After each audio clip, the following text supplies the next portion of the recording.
Mabuhay ang Pilipinas! Hindi ko na sasabihin, ikulong. Alam niyo po ba, may mga sandali sa kasaysayan na ang simbahan ay kailangan magsalita. Hindi lang pabulong, kundi parang isang trumpeta. Ito ang sandaling iyon. At ngayon, aking gustong ipahayag, hindi ito opinion. Hindi rin ito ideolohiya. Kundi ito po ay isang pahayag ng ating ebanghelyo. Ang katotohanan ito ay mga ito. 5 po yan. Una, corruption is incompatible with Christian faith. Ang korupsyon ay labag sa ating pananampalataya. Kaya kailangan lahat tayo maging aware. Maging labanan ang korupsyon. Yan po ang una. Pangalawang katotohanan, silence in the face of injustice is a sin of omission. Ang pananahimik sa gitna ng kawalan ng hustisya o katarungan ay isa pong uri ng kasalanan na tawag yan ay omission. Dahil may kasalanan ng commission, meron din kasalanan omission. Nananahimik ka.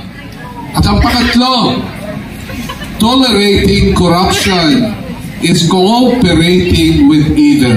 Kaya gano'n na lang po yung mga kami dito sa simbahan natin.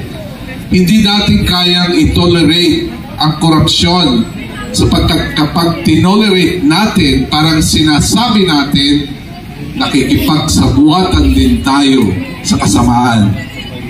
At pangapat, every act of honesty is an act of worship.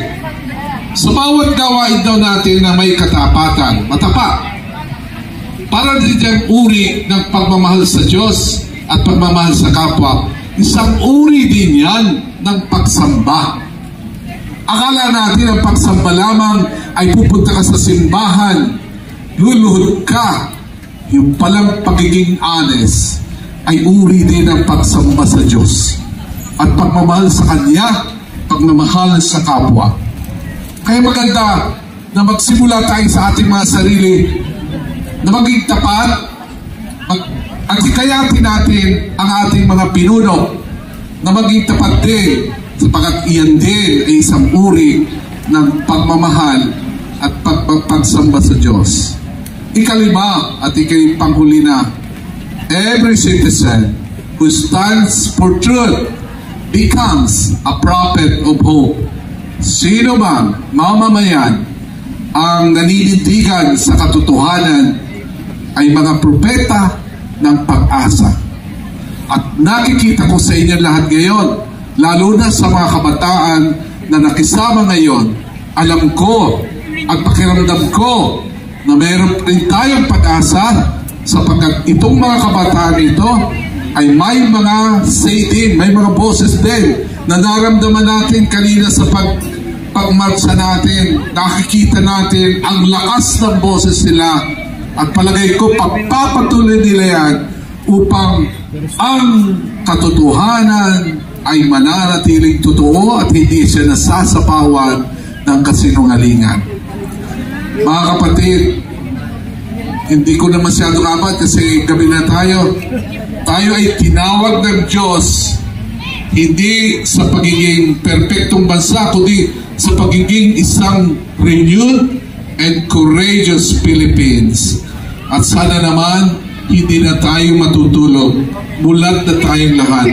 Kung meron kayong kasama sa bahay mamaya, gulatin nyo, imulat din ang kanilang mga mata sapagkat totoo, medyo mahirap ang problema ng ating bansa, pero pag magtutulong-tulungan tayo, kakayanin natin yan.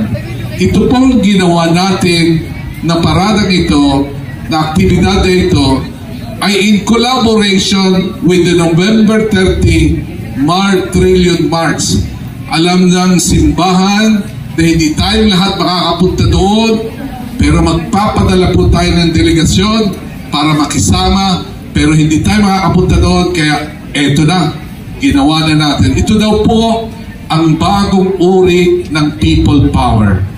Kahapon nag-propose kami sa gobyerno na sana sa mga pulisiyang gagawin nila, magkakaroon ng tinatawag na People's Council, na sila ang makikipag-ugnayan sa gobyerno at magigiring bantay upang ang lahat ng ating mga pinaghirapan ay hindi lang mapunta sa mga bulsa ng mga leader o ng mga gahaman sa ating lipunan.